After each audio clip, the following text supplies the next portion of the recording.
I hear the audience is really shy in Sweden. No. Korea! Prove me wrong. Bitches. That's the spirit. Well, before we start, Michael, Okay. or shall I say, Manko, is it true that you light a fire in a nearby forest when you were a kid? Who's been talking to you? Yes, this is true. Where did you get that information? Who are you working for? Yes, when I grew up in a small town in Golden, I disappeared with a friend of mine, and we were lighting fires in the forest. It is bad. Thank you. Yes, I agree completely. The forest is still there. It didn't burn anything down, but I realize in hindsight that probably wasn't the smartest thing in the whole world. And who came up with the nickname Manko?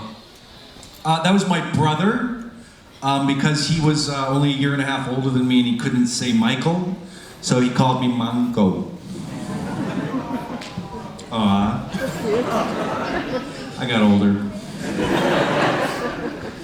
Yeah, well, let's start with focusing on Stargate SG-1. Let's start with focus on the season 3 and the episode Nemesis. Yeah? I heard that the script had to be rewritten and reduce your participation. Yes. Yeah, can you please tell us why? Because I had my appendix taken out.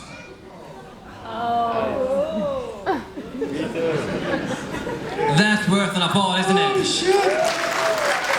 Actually, we were on our last couple days of the episode Crystal Skull. Was Thanksgiving weekend, and I thought I had food poisoning, and it turned out it was a ruptured appendix. And so they had to use a photo double in the wide scenes in the Crystal Skull cave. They had to use a photo double for the wide stuff, and then shoot my close-ups another day, and then they wrote me out of the following episode, and Daniel Jackson had to get his appendix out. So that's what happened. It got written into the story. Art imitating life, and the other way around. And what were your thoughts when the writers chose to reduce your participation? Were you afraid that you were going to be left out of the series, or? I was in the hospital, so I didn't give a shit. True, that's focus. Yeah. That's dedication to your craft. When they write that you have your appendix ruptured, you better rupture your appendix. Well, talking about Stargate, I heard that one of your best friend is also a colleague called Christopher Judge. Is it true that you get to know each other during production, or did you know each other prior to the production? No, we got to know each other from the screen test on forward, and he became a good friend. I haven't talked to him in a long time though. So you and Christopher still run the Scifiworld productions? No, we don't run that anymore. See, and you're not up to date on everything. I set fire to his forest too. That's good. You keep me out of the comfort zone. I'll try to see if I can come back. Oh, okay, keep working on it. Well, let's focus on school, because that is history, and I knew that you played hockey and rugby. Uh-huh. How come you chose acting before sports? Because I wasn't good enough.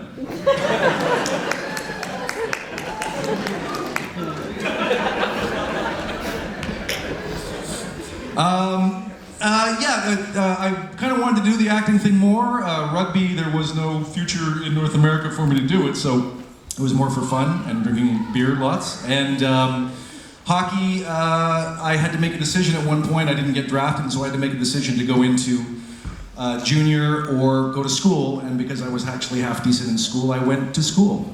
So kids, stay in school. And I played hockey in school, so it didn't really matter anyways. Yeah, well, let's focus on the acting part. Is it also true that you are inspired by Richard Dean Anderson filming an episode of MacGyver to try acting? I want to clarify something. Richard Dean Anderson has never inspired me to do anything.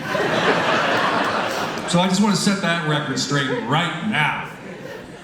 I don't think he's inspired himself to do anything either, so it's mutual. No, but I did, one of the first productions I did see when I first moved from this town, small town called Kamloops, which has a population of about 60,000 people, to Vancouver to go to university. I was actually auditioning for a play, and I had arrived early to audition, so I had some time to kill. So my mother and I drove down to the beach, and in Jericho Beach in Vancouver, they were actually filming an episode of MacGyver. So I sat for about an hour, on the sidelines watching the first film shoot I'd ever seen, first TV shoot I'd seen, and it happened to be MacGyver. And there, Richard drives up in his Dodge Viper and all TV starish and whatever, and I just realized there was something that was growing in Vancouver and in Canada, and it was something I could do. So it became a source of excitement for me, for sure. But not watching him on the beach doing his thing, that didn't inspire me. And then I worked with him and it really didn't inspire me, so. Well, thank you for clarifying that one. We actually have a question from the audience. What? Yeah. Yes. Yeah. Hello, Michael. My name is Christina. I'm not so good at my English, so here I am. Oh, hey! So I will say this in Swedish and you will... Okay. Min fråga är, varför har du uppstigit så många gånger i Stargate? En gång I till. can't wait. One more thing. Can you say my favorite word? Come try ya. Come try ya. You know, come try ya. Yeah, but that wasn't my line. Yeah, it wasn't, but... Come try ya.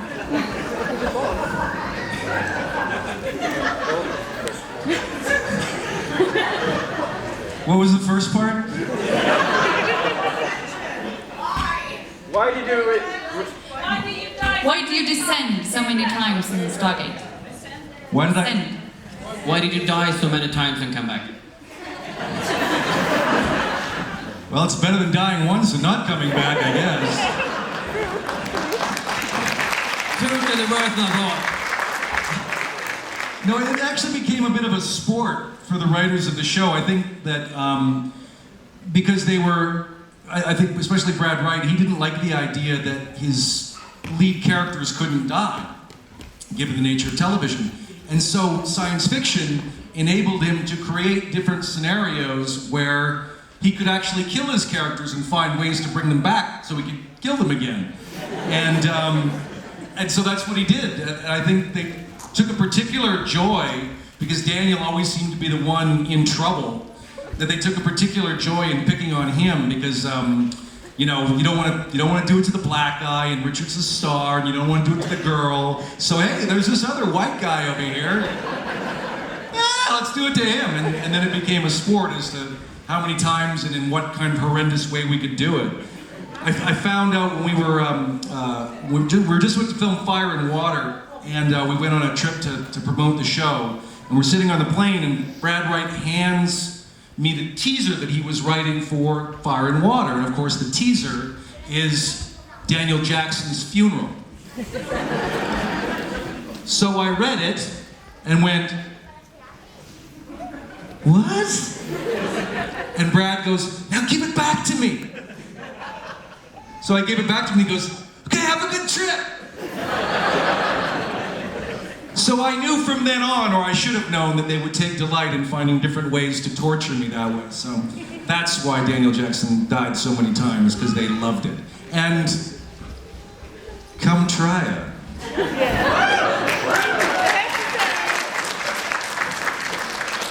I didn't say that. Indeed. What? Come try it. You have to do... Yeah, we got another question from the audience. Why not? In the front. We got back here too. Yeah, okay. Yeah. Pick one. I love when the audience ain't shy. Hello. Hey!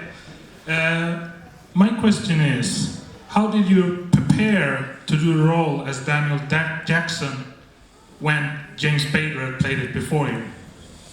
I watched the movie about 20 times and I copied his performance.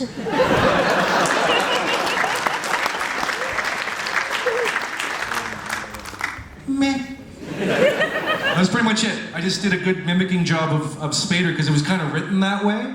the way I sort of read it, I went, wow, this sounds exactly like James did. So I watched the movie and I went, he's kind of saying things that he said there. So I just kind of stole his mannerisms and went and did it, and they liked it, so I had to keep doing it. Shit. Yeah, let's go with another question from the audience. Is it on? Was there another reason, apart from storyline, that you left for season 6 in the show? Yeah, I just didn't think why I left the show in season 6. First reason was that the show wasn't even really picked up for season 6. I only had a 5-year contract, so I didn't really ask to leave the show. I just sort of said, if the show carries on, I'm not interested in doing it. And the practical reason was the character was only kind of used as a linguist at that point. He was only, but everybody spoke English, and so the character only seemed to be an apologist. O'Neill would go, "What? I don't care," and Daniel would go, "Well, what he means is he's not concerned with your problems." It's kind of like the American and the Canadian walking into a bar. The American goes, "Nice place, I'm gonna fucking own it." And the Canadian goes, "What my friend means is that this is a really nice establishment you have here, and I think we'd like to see more of it."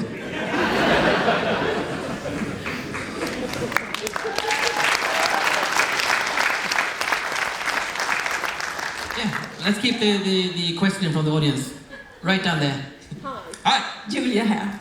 My question is, how close are you to the real character? I mean, for you, like your own character to the character in the movies? Well, we look remarkably similar. He's really smart. You're not. And I can spell cat. We're both really stubborn. I would say that's probably the closest thing. We're both really stubborn, and we're really, we both have a lot of integrity. So that's one of the sort of things that I brought to that character was his stubbornness and his stand that he would take on certain things. He speaks 23 languages, and I kind of speak English. And a little bit of Swedish. Yeah. Yeah. That sounded German. That was it. That's all I can do. Yeah. I'm now 46, so I have just this year started to wear reading glasses occasionally, which is really humiliating. I never had to wear them before, and now I'm having to wear them. I was reading the other day, and I was like, fuck. There's never enough light in any room. So that's that.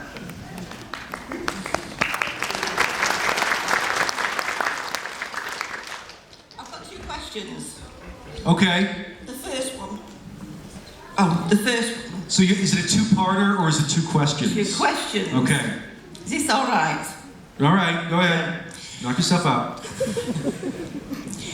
When you had to film Fallen, how many times did they make you do the room through, lying on the floor in the cold with no clothes on? Which one's fallen? The very number 1 of 7.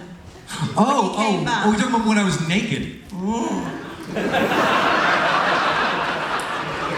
it's supposed to have been a cold day. Use your inside voice.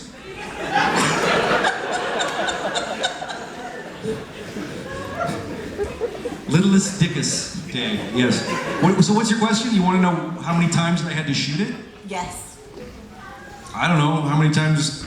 No, it's just I wondered how long they made you lie there. Oh, fucking hours.